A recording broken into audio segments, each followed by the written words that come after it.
Here's how I made these delicious looking sandwiches. Your taste buds will not be disappointed. You're going to need some hot dog buns. I'm using brioche hot dog buns. It came out amazing with it. You'll also need some bell peppers, onion, jalapeno peppers. For the cheese, I'm using provolone today, but sometimes I use pepper jack cheese here as well, and it's amazing with the sandwiches. And of course, don't forget your Bratwurst sausages. Sometimes I do use Italian sausage here instead, and it's just as good. So you're going to brown the sausages on all sides in your frying pan with a little bit of oil. Once browned, add in all of your sliced veggies. And then season it with salt, a little bit of salt, black pepper, onion powder, garlic powder, and oregano.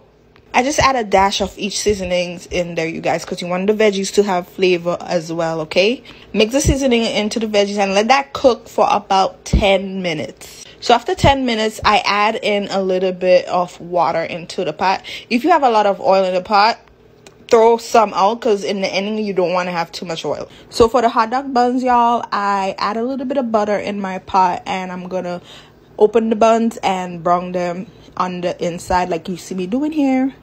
And once it's lightly toasted and you got that buttery flavor in there, you remove it.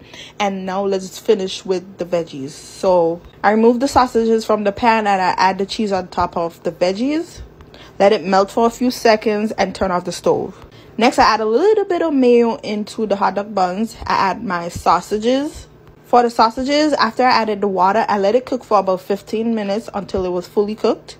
To finish your sandwiches, you're going to add the sausage, add the cheese mixed with the veggies. If you want some ketchup in there, add it, and enjoy. Y'all, dinner's ready.